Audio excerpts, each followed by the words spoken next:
1898, Kensington, Minnesota. In a sleepy rural township in Minnesota, a Swedish immigrant would unearth something that he could not believe or explain. Partially buried in the earth underneath a tree was a brilliant slab of rock. Now, this rock would not just be any stone slab. This slab was covered in writing in which would be discovered to be potential to be Nordic in origin, with the writing claiming that it dated all the way back to the late 1300s. This would mean that the Vikings, not Christopher Columbus, would have been the true discoverer of the New World as we know it and single-handedly rewrite history. While the Vikings themselves have history in the discovery of North America, this discovery would be monumental. That is, if you believe that it is real in the first place. Today on Unblurring the Unknown, we explore perhaps one of the most compelling hoaxes of history and examine the truth behind the origins of a fascinating historical mystery, one in which could rewrite history as we know it, or go down simply as someone trying to create a story of historic lineage. Today, we explore the story of the Kensington Runestone.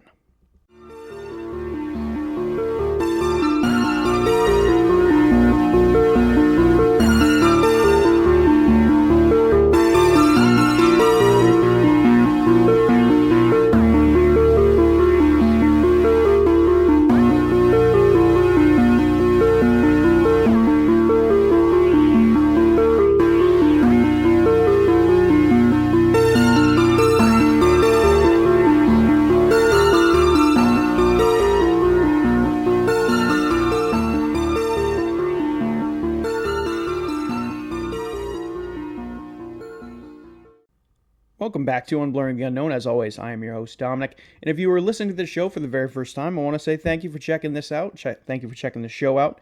If you're listening to this on YouTube, please like, comment, subscribe. It helps me out within the algorithm, and I greatly appreciate it. If you're listening to this on Spotify, please turn on post notifications so you get notified every time I post a new episode, and I greatly appreciate it. And if you like this show and you made it all the way to the end, or if you're just listening now, feel free to give me a follow on my social medias at Instagram and TikTok at Unblurring the Unknown for more posts and more content that I post there. But with that all being said, and that all out of the way, today on the show we are diving into a historical mystery, one of which is hotly debated, and depending on which area of the internet you look down, gives you different theories on the runestone's existence. So just a little recap on how today's episode is going to go. Those of you who are here in the show, familiar with the show, and you listen to this week to week, you probably already know how this is going to go. But those first-time listeners, today's episode is going to go like this. We are going to explore a little bit of the background into the discovery and history surrounding the runestone itself, the controversy and split decisions on the authenticity of the runestone after its discovery, and then dive into theories about whether or not the Kensington Runestone is authentic, or perhaps an elaborate historical hoax. Now, this story begins all the way back in the late 1800s in rural Minnesota. A Swedish immigrant named Olof Oman would move to rural Minnesota, in particular, Douglas County, Minnesota, near the town of Kensington in 1879. Now, fast forward almost 20 years later, Olof Oman would be clearing some land on his property when he would unearth a strange stone.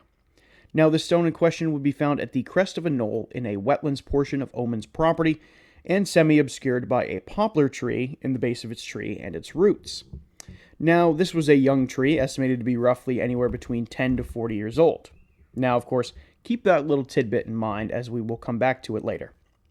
Now, while Oman was looking at this slab of stone that was in the ground, he found it very odd, but he didn't really quite realize what he was looking at. However, on closer inspection, he recognized the inscription on the stone as some type of Scandinavian runic writing. Now, from what I could find, it would take a few years before a rough translation could be made of the runic letters that were on the slab of stone.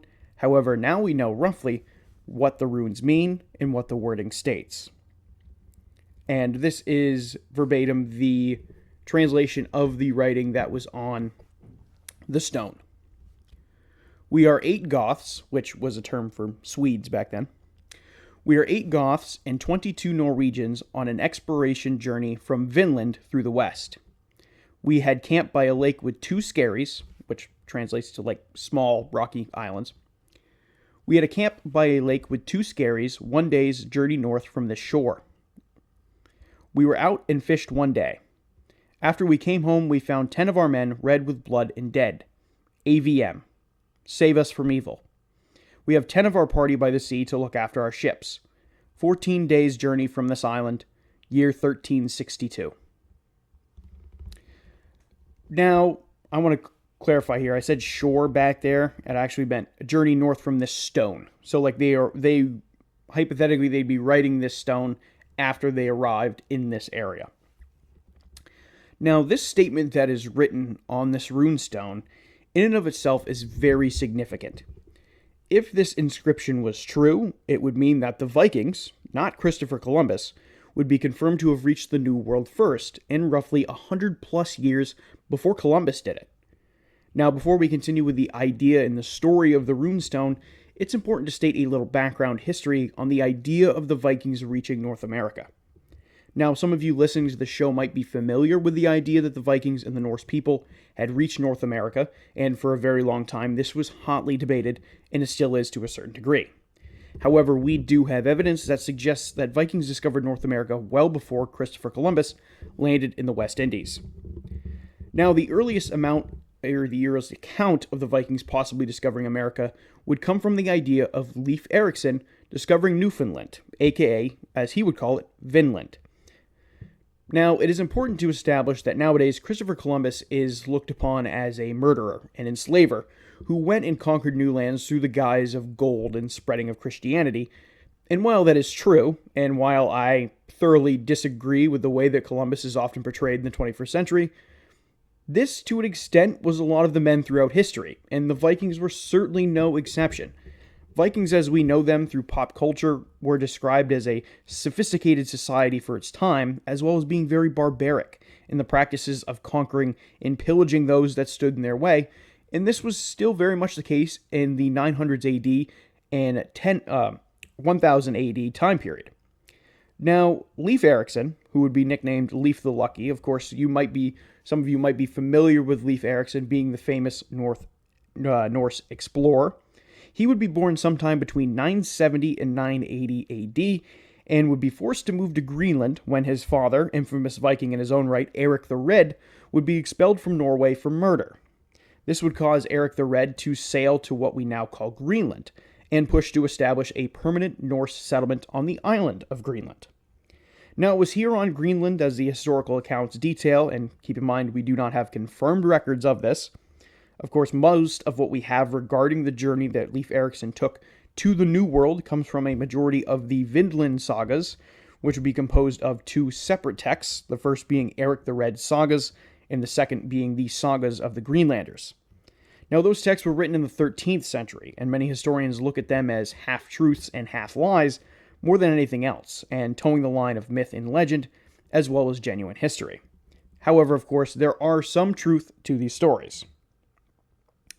Now, it would be when Leif was very young that, according to the sagas we have, Leif would meet a various amount of wealthy farmers and chieftains who would speak about this new land.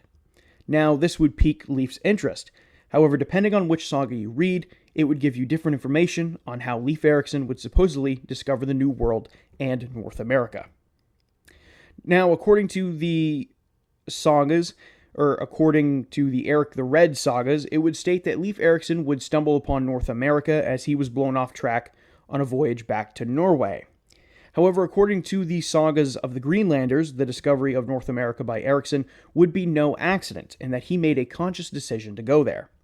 Now, Erikson would hear more about this unexplored continent from an Icelandic trader named Bjarni Herjolfsson. And yes, I apologize in advance for the possible butchery of these Norse names, but I think I pronounced that right.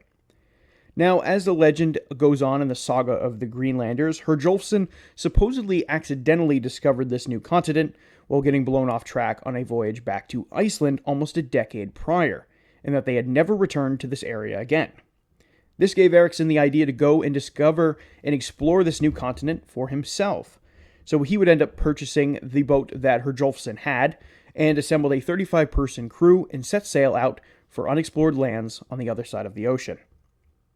Now, it would not take them long to stumble upon the new continent, and as you look back at the map, of course, they are far away physically, but this would be much closer of a voyage compared to what Christopher Columbus did when he sailed to the modern-day Caribbean and South America. Now, according to the collection of sagas, this is when the men and Ericsson aboard the ship would discover what they would call Helluland, which translates to stone slab land, and this is widely regarded to be modern-day Baffin Island that they discovered. And this title would make sense, as when you look at pictures of Baffin Island, which I actually didn't know it was called that, it's kind of that little thing that sticks out from the top of Canada. I didn't even really know what its name was before then, but I guess you can chalk that up to maybe me not paying attention to that part in geography class. And if you look at that, Helluland, stone slab land, calling it this would make a lot of sense. The coastline of Baffin Island is incredibly rocky with these sheer stone cliffs towering above the water. Now, from this point, the stories detail that the Vikings landed in what would now be the modern-day region of Labrador and name it Markland, or translating to forest land. Considering the farther you go south, the more trees show up, so this would not come as a surprise that as they went further into Canada, or as they discovered farther down the Canadian coastline, or what would become the Canadian coastline, more trees would show up as it gets warmer the farther you go down. So it would make sense that they would call this area forest land, but it doesn't really seem like the Vikings were very creative with their names for stuff. Now, they would continue to move down into what is known today as Newfoundland. Now, according to the sagas, they would discover a very plentiful area full of timber for harvesting and naturally growing grapes. This discovery would be celebrated amongst the men, and they would name this area Vinland, which would translate to wine land. Again, just lacking creativity with these names, guys. Now, from this point, Leif Erikson and his men would spend the whole winter hanging out in Vinland and enjoying the nice weather compared to the much colder Greenland. After that winter, the group would make their way back to Greenland with a haul of timber and grapes to their name, and stories of what they found in the New World. However, this isn't the only rendition of this story.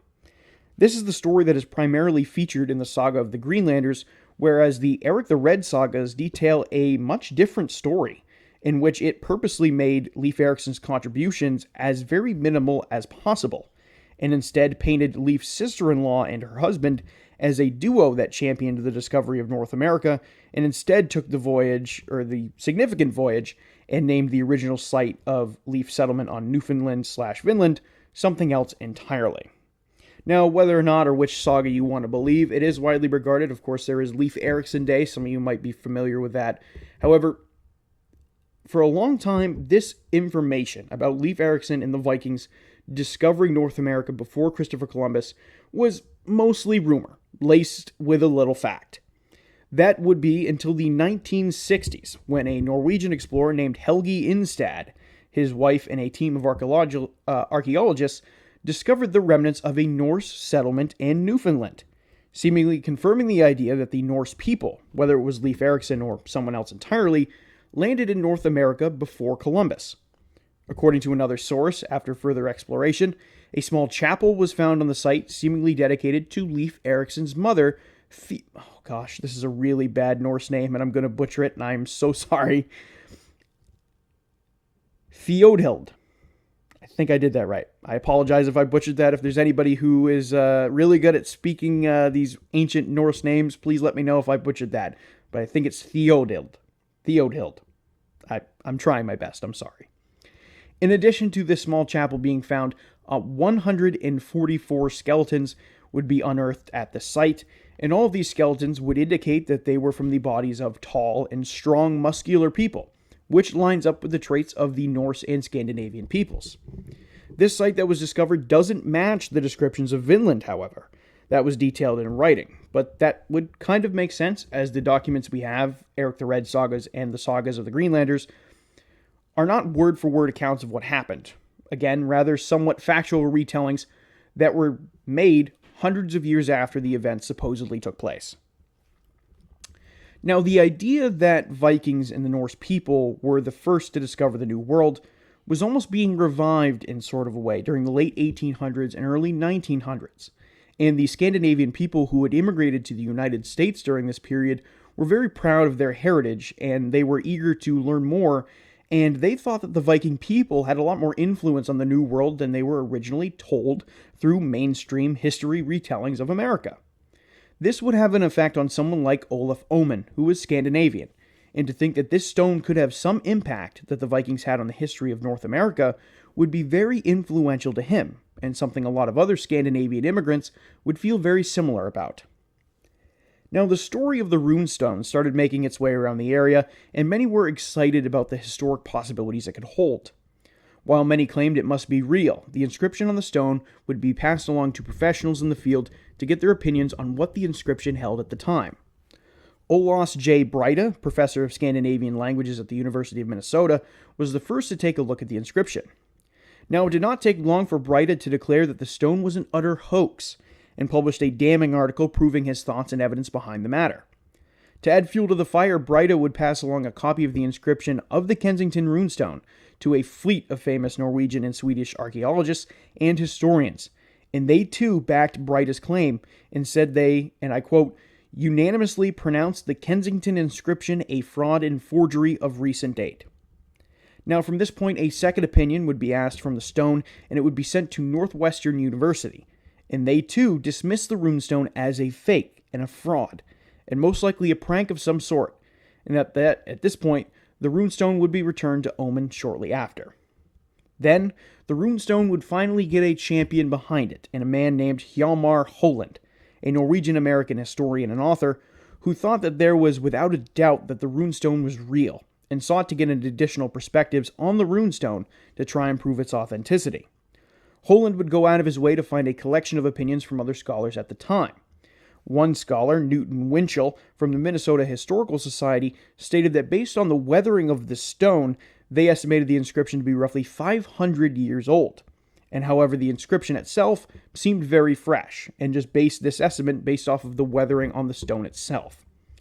Now, while Winchell's estimate provided perhaps a spark of authenticity, another scholar, George T. Flom, who was consulted from the University of Illinois, had trouble matching the runes with runes from the 14th century, and stated that the runes looked more like modern Nordic runes of the time period rather than those of the 14th century, like the rune claims it was carved at.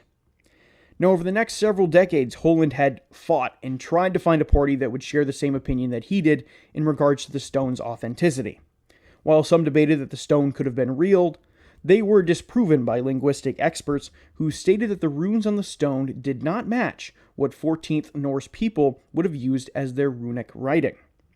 Now, one of the most damning pieces of evidence against the stone is a phrase that is written on the stone slab meaning journey of discovery. Now, this in fact was not a phrase that existed in 14th century Norse. Even more so, this phrase isn't found in Norse, aka Old Swedish, Low Franconian, or Low German before the 16th century. However, these terms existed in derivatives from modern Norse, German, and Dutch in the 19th century. And again, just a reminder, the stone was discovered in the 19th century, meaning that the runes that were on this stone, some of these words didn't even exist. Some of these phrases didn't even exist, making it seemingly impossible for the stone to be written during the 14th century. Another big blow to the believer community came when more linguistic studying was done, and it was found that the runes inscribed on the Kensington Runestone contain pentatic numerals. Now, these numerals, pentatic numerals, do exist in Scandinavian writing, but only relatively recently. Author S.N. Hagen states in the excerpt The Kensington Runic Inscription in the academic journal Speculum, a journal of medieval studies, states, and I quote, "The Kensington alphabet is a synthesis of older, unsimplified runes, later dotted runes, and a number of Latin letters. The runes for A, N, S, and T are the Old Danish, unsimplified forms, which should have been out of use for a long time." Before the 14th century, that is. I suggest that somebody post-14th century creator must at some time or another in his life have been familiar with an inscription or inscriptions composed at a time when these unsimplified forms were still in use, and that he was not a professional runic scribe before he left his homeland. Now, a possible origin for the Norse runes that were written on the Kensington Runestone would be traced to two possible locations, one being a set of notes written in 1883 from Swedish-American Edward Larson, who happened to live in Minnesota just a short distance away from Kensington and Alexandria, Minnesota, where the stone now resides, which is just a town over from Kensington. Another possible source came from the room of a farmhand in the village of Kolsjon in Hassela, Sweden. This happens to be just a short distance away from where Olof Oman lived before he immigrated to Minnesota. As it turns out, in 2020, Swedish archaeologist Mats Larsson would uncover that Oman had lived in Kjolsund for a period of time and had a romantic relationship with a woman who lived in Kjolsund. This puts Oman in the area of this runic inscription that bared a striking resemblance to the runes found on the Kensington Runestone. Now, there have been many runestone fakes over the years, and the evidence of the Kensington Runestone is still hotly debated. Many people have claimed that the Kensington Runestone could have been faked by Oman himself or Oman and other fellow Swedish immigrants as a way to try and contribute to the idea that the Norse people and Vikings had a significant contribution to the discovery of the North American continent. Perhaps this was Oman's attempt at trying to replicate something like again, this is a really tough Norse word here, so I'm going to try my best here. Oh God, I'm so sorry. King Ordersuag. I'm going to call it that. Kingittersuag. I think it's Kingittersuag.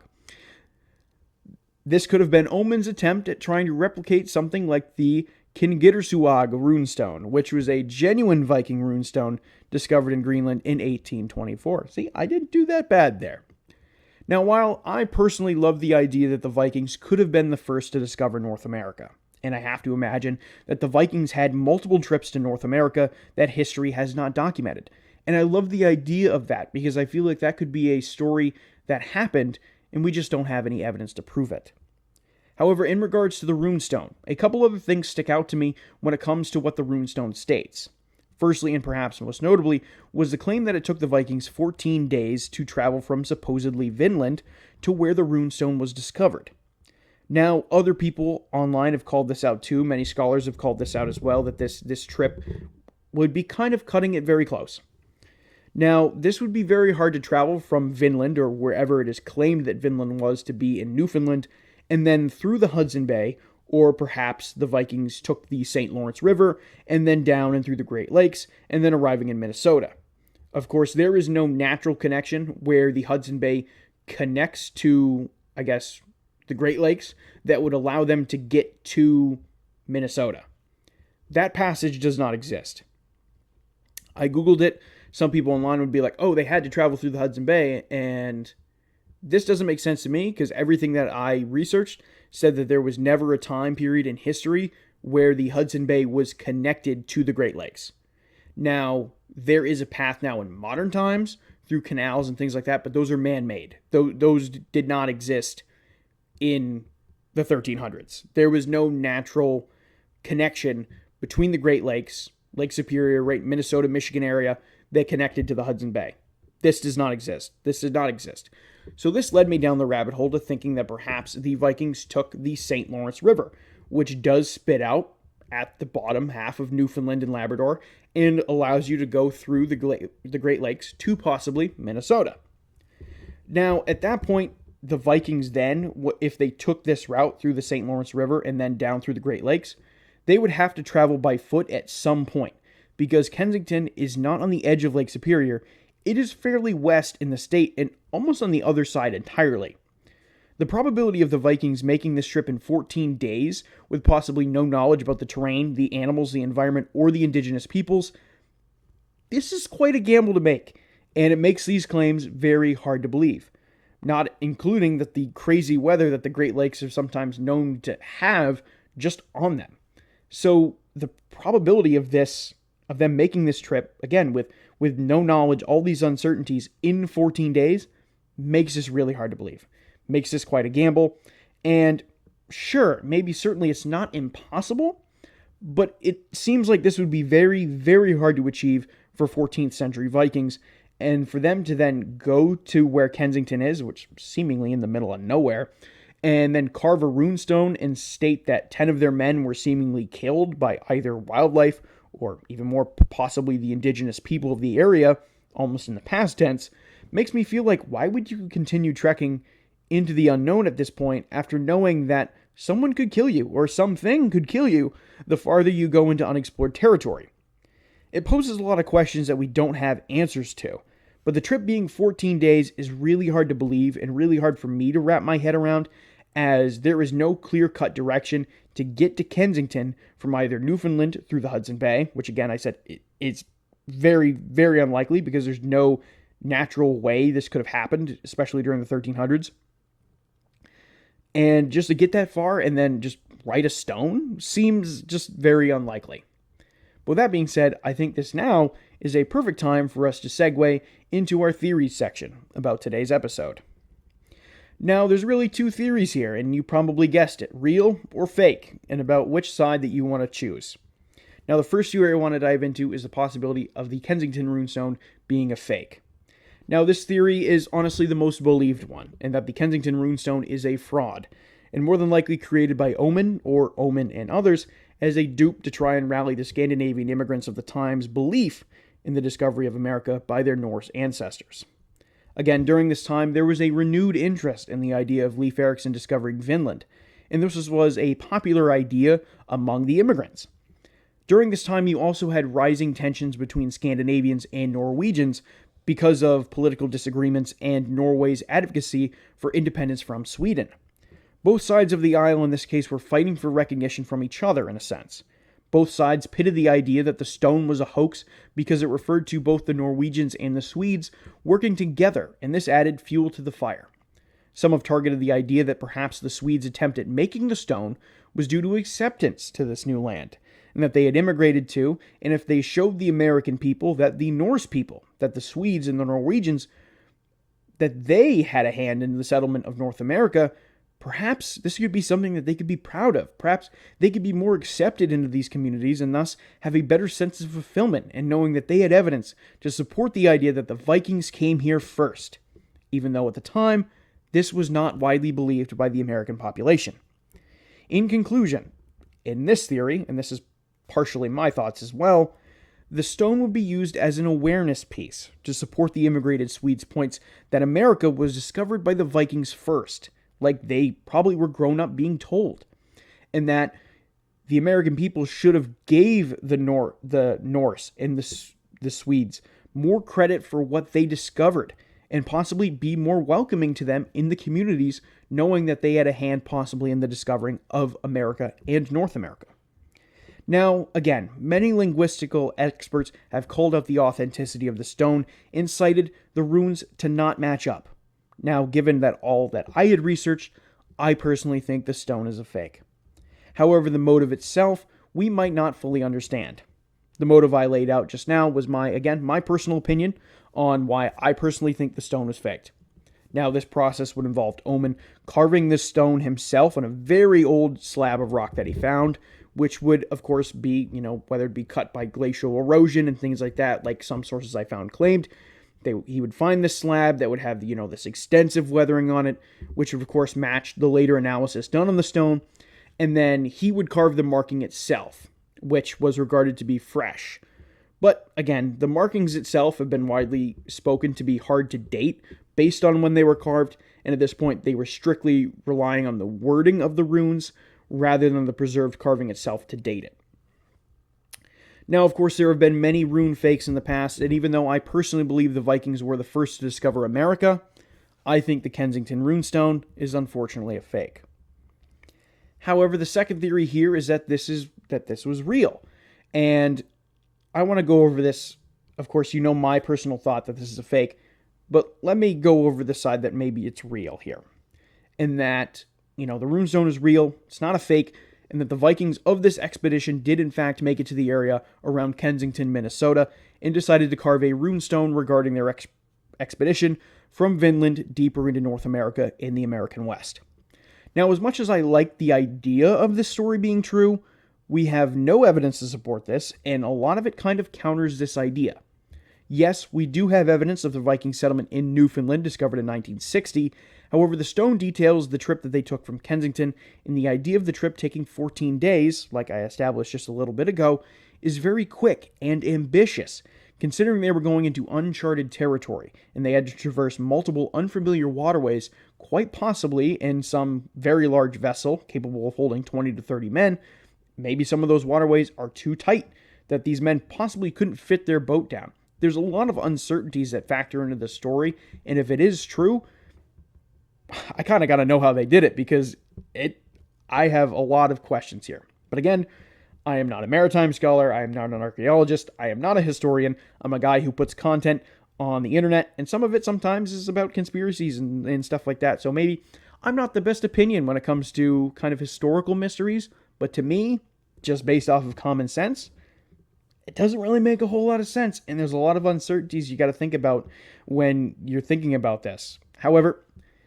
again, I don't know the exact dimensions of the areas that they could have traveled down, but again, that route in and of itself poses a lot of unknowns. In addition to this, the wording on the runestone doesn't match up. The runes aren't consistent with 14th century Norse runes and more closely resemble the modern day runic symbols of that time period, the 19th century, when the stone was discovered. Unfortunately, as much as I want the idea of Viking exploration in the heart of America to be real, because I think that's really cool, I feel the case of the Kensington Runestone was a hoax, more likely than not. And some people clung to the idea of the stone being real to help defend their heritage and history, and at the end of the day, I have to respect that. However, the cards are stacked against the stone being real, and unfortunately, I am on that side as well.